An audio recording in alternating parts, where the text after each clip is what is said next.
sudah belajar dari pengalaman event-event besar di masa lalu, di mana mereka tidak hanya fokus pada kesuksesan dari event tersebut, tetapi juga kemudian melakukan yang namanya dampak ekonomi secara makro.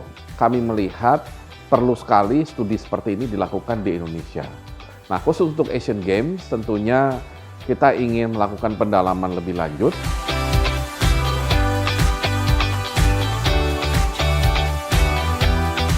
Data yang pertama adalah data sekunder.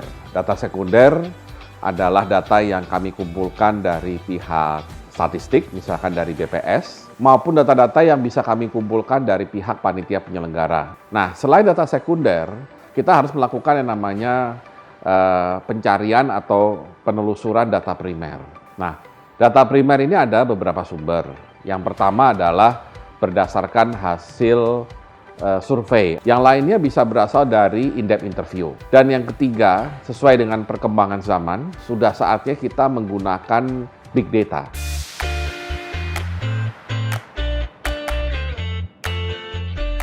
Kenapa big data itu harus digunakan? Karena mau tidak mau, dengan makin kuatnya digitalisasi dalam berbagai aspek kehidupan kita, maka akurasi dari informasi dan data tersebut akan lebih bisa direpresentasikan oleh big data tersebut.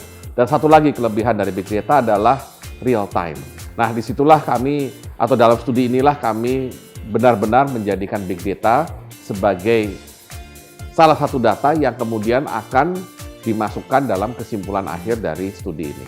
Kebetulan kami di Bappenas mempunyai kerjasama yang baik dengan Telkomsel, sehingga Telkomsel bisa memberikan akses big data yang kemudian bisa membantu kami dalam melakukan analisa lebih akurat.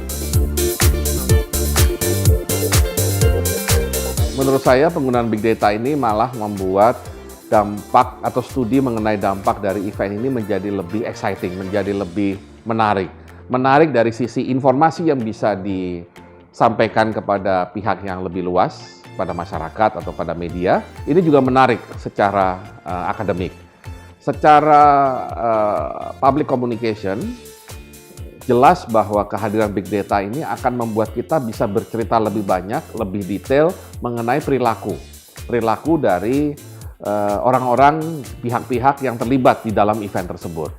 Bahkan kita bisa juga memonitor pergerakan mereka, sehingga untuk kedepannya ketika kita katakan menjadi host suatu event besar lagi, maka kita tahu apa yang harus kita antisipasi dari awal.